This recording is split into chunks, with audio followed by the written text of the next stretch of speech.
So, what about some contemporary mission issues? Can Paul's example in the New Testament provide a standard by which we can assess challenges and missions right now? Well, I'm just going to read through a few here with you. Again, can't answer everything, can't apply everything, but at least to start you thinking about these kinds of things. Can Paul actually help us evaluate how some of these very common approaches to missions that we see today? So here's one, and this was a real live example that I took from some friends. Your team has been working for 5 years among an unreached people group. And finally now you're beginning to see initial disciples come to faith and grow in their faith. So your church back home sends a team to view the work because they want an update. They've been praying and giving, and they're concerned that you have little to show them.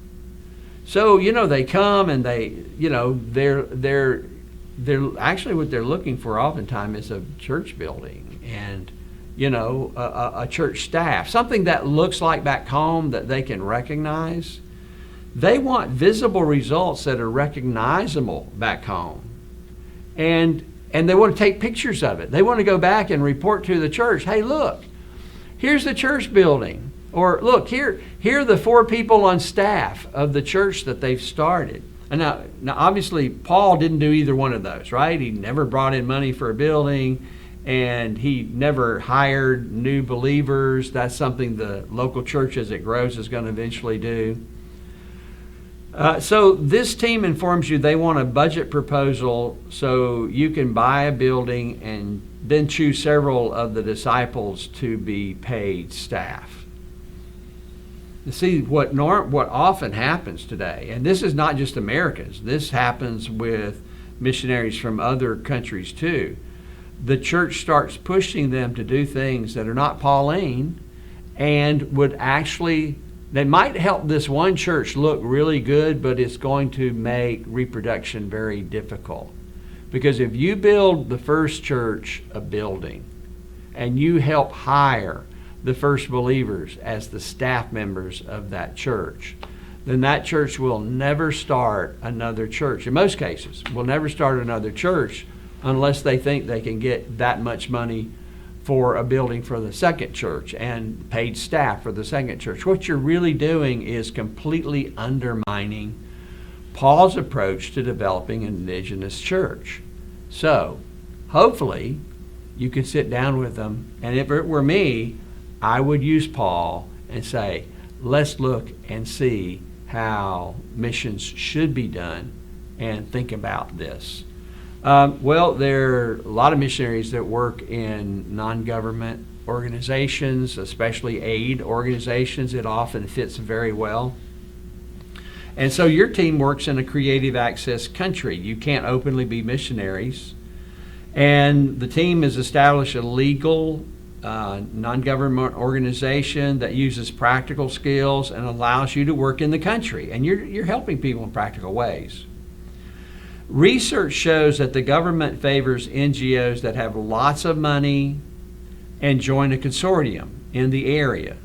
They don't want little independent groups that they don't know what they're doing. This makes them feel good. And of course, then they get to brag about how much money is spent helping the people.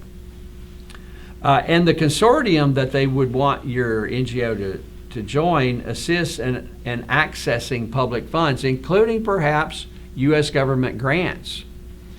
As you try to join this fraternity of organizations, however, you find that you must sign a non-proselytization declaration, or you're an outcast. You cannot be a part of this group. And this is actually extremely common around the world, and a lot of it is U.S. government influence.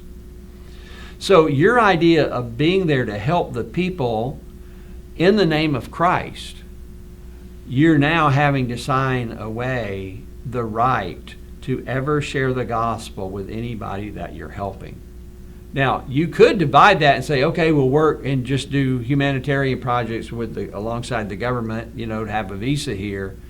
And then we'll completely separately, away from that project, share our personal faith in Christ. But Now you've got a dilemma. And it's a dilemma that a lot of missionaries have faced and are facing.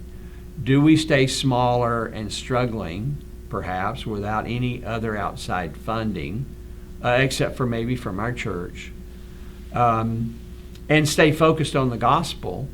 Or do we get a lot bigger, receive grants from the United Nations or the United States or wherever it is, but then really tie our hands in terms of sharing the gospel with people?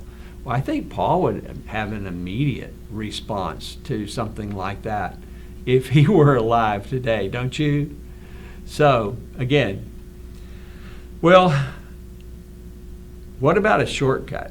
And this is very popular today in missions. You are a missions leader at a large church, and you've just sent out a team and they just returned from overseas where your church has adopted an unreached people group. They met some believers in that country who are not from that people group, but at least they live in the same country, and the team generously gave them some money. And they promised that they would support members of that group to begin working among the adopted unreached people group. They tell the church this is God's open door to get the work established quickly in this country. How do you respond? Well, we don't have time to go into this in depth, but I believe, again, from my perspective, Paul's model warns us about a number of things here. And a lot of it is money that often goes, we think, to get people to do missions, and actually all we wind up doing is supporting churches that are already established, or pastors who already have a church, but we're giving them money, and maybe in some cases we steal them from the church that raised them and got them prepared to be a pastor. Just a lot of issues here. For me, Paul still gives a lot of insight for even this kind of challenge. Who leads? So you're on a church planting team, and it's composed of people, missionaries with a variety of training. You've won people to Christ, and they're being discipled now. So this group needs to start functioning as a church. In fact, they already should be functioning as a church, but often we don't do it like Paul. We wait and wait and wait. So your team is divided over who should lead the new house churches.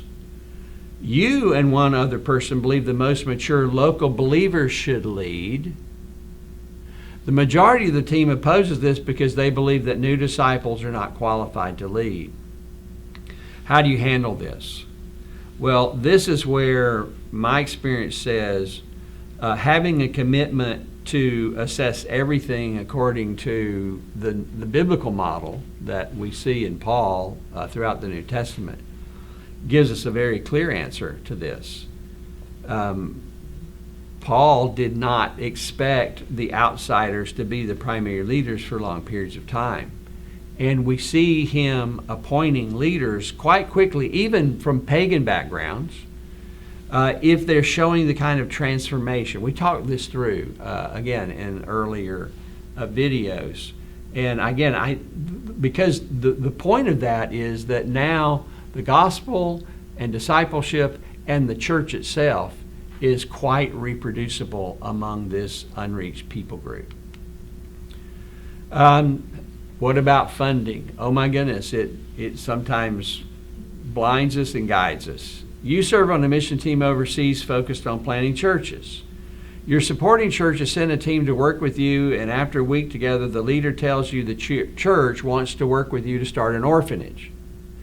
She hints that there's little interest in the church for traditional mission work. And by that, I mean, things like evangelism and discipleship and church planting.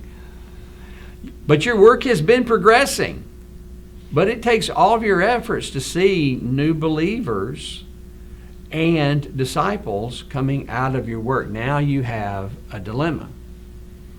Some of your major supporters would actually rather see you spend your time with an orphanage.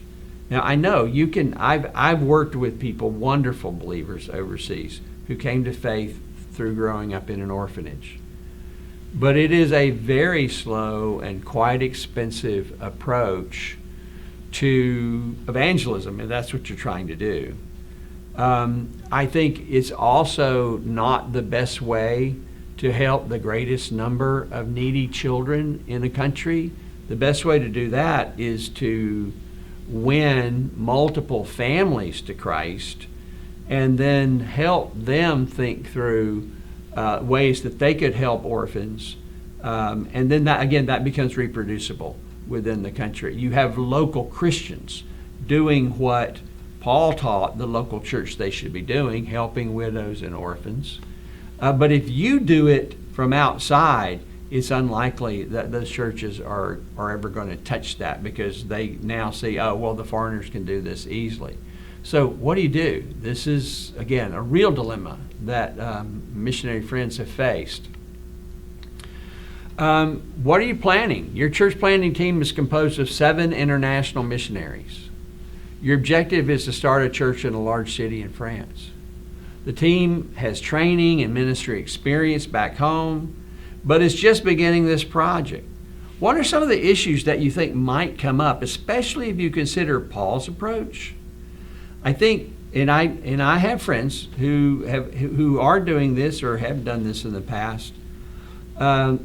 The average American group that has 7 international missionaries is probably going to see them as the staff of a new church in that country. And that actually might work pretty well for starting a church. But it's going to be a long time before new believers who are French could ever compete with these 7 trained full-time staff members who are supported from outside. In fact, it's going to take probably 30 or 40 years. And then by that time, again, the whole model is just simply not reproducible. And again, you hear me say that a lot, but that's what Paul was doing. He was reproducing witness. He was reproducing disciples, and he was reproducing churches that reproduced. So, again, Paul's model might give us some guidance about how to go about this task. Well, what's cost effective? Last weekend, your church hosted a speaker from the majority world.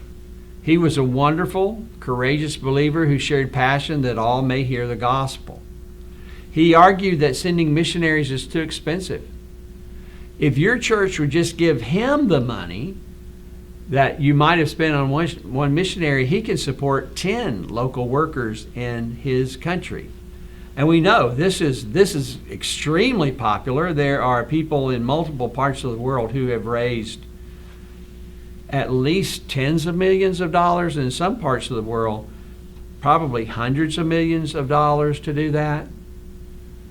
And now, of course, you've got members of the church questioning why the church would support missionaries and why not just send it to these people overseas. Well, can Paul's model provide you any guidance? I think that it can. I think it can help you think through what some of the most important issues here are. Like indigeneity is a really critical one. And whether you are supporting basically 10 local churches or you are actually helping people start multiple churches in an unreached place, those are quite different things from my understanding of Paul's ministry.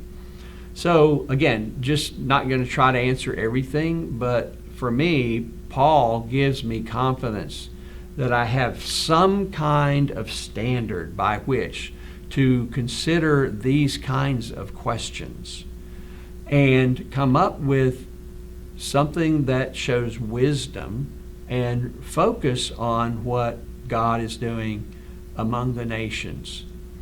So there again, Paul's model. For me, it is the best standard.